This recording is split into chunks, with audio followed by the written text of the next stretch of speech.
Yo, this is BJ Gador with Men's Health, and this is your Cook and Chisel Wednesday workout, and it's a big pull day. We're going back, biceps, grip, glutes, and hams. There are 4 moves to this workout. Let's go through each one so you do it right, and you're gonna do it today. Exercise number 1 is the king of muscle builders, the barbell deadlift.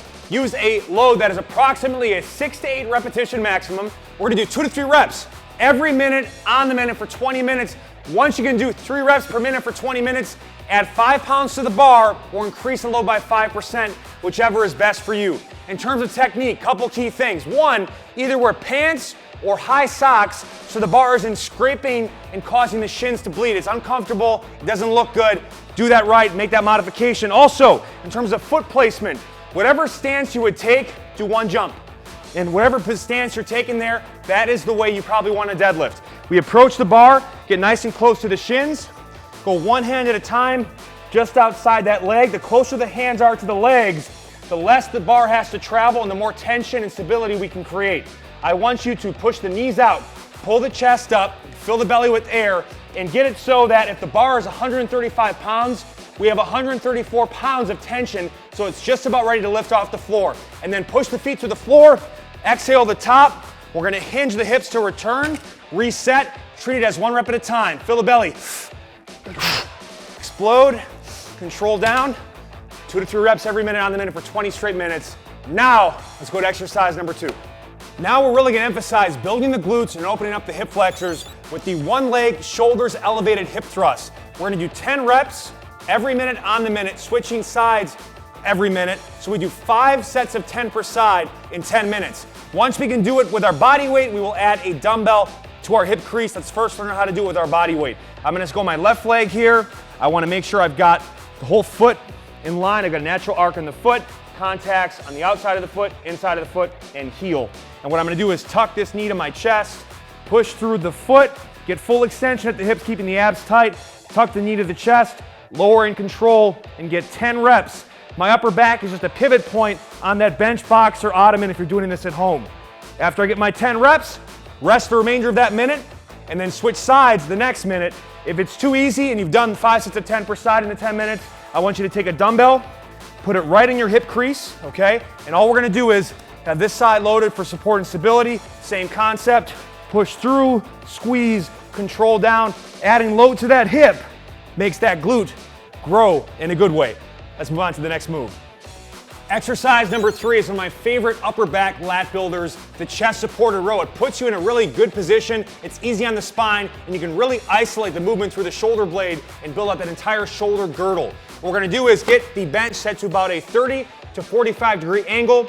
We're gonna do 60 seconds on, 60 seconds off for 5 rounds. Every round emphasizes a unique tempo to get all those muscle fibers growing with us. We're gonna start the first one with an eccentric tempo. So I'm gonna get my chest up, squeeze my glutes, dig my toes into the floor, grab your dumbbells, kind of a palms facing grip or a slight angle in. And what I'm gonna do is raise up, hold for a count, take 3 seconds to lower. I'm gonna do it for 60 seconds, then rest 60 seconds. In round 2, I raise up, isometric emphasis. Hold the top position for 3 seconds. Notice I've got 90-degree bends in the arms. Don't go too far so the shoulders spill forward. 3-second hold, lower, repeat that, rest for 60. Round 3, we go concentric emphasis. So we're gonna take 1, 2, 3 seconds to lift, pause, lower, 3 seconds to lift, pause, lower. Round 4, continuous tempo.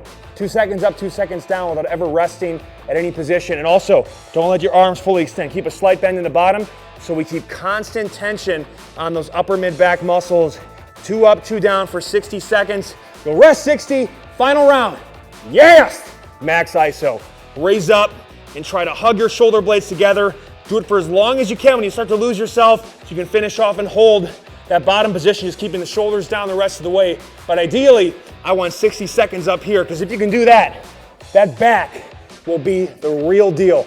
If you're trying to work the entire backside and burn fat all over your body, the swing should be your weapon of choice. We're gonna do it for 10 straight minutes of kettlebell swings or a dumbbell modification, which I'll show at the end. But the swing is a great move. It's driven through the hips.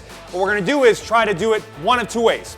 Swing for as long as you can, rest for about 5 to 10 seconds when you need it, get back in, repeat for 10 straight minutes, or pick a rep total you'll hit every minute, like 10 reps on the minute, rest the remainder of that minute and do it for 10 minutes, and then each session, bump up the rep total by a rep, so then it's 11 per minute, 12 per minute, and so forth until you can do 20 reps per minute. At that point, I probably want to increase the load and go back to those 10s. So what we're going to do is get our feet about hip width apart. It's a very similar stance to the deadlift. I'm going to hinge at my hips, flatten my back. I'm going to tilt the bell on its back side and then kind of screw my hands into the handle, create tension in my lats, armpits, mid-back. I've got a slight arc in the lower back, and my chin is tucked.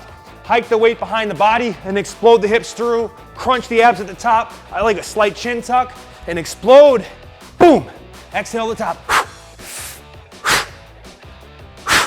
And then set it down. The big focus is it's not a squat, it is a hip hinge. If you start feeling the quads working too much, that means you've got to go to more of a hinge pattern. If you don't have a kettlebell, and it is best with a kettlebell because the offset load really allows for that nice little pendulum effect, we can modify by taking a dumbbell, holding it like a baseball bat. You won't go down as low. You'll kind of enter in that linebacker, shortstop running back position and explode through. Again, modify with a dumbbell if you need.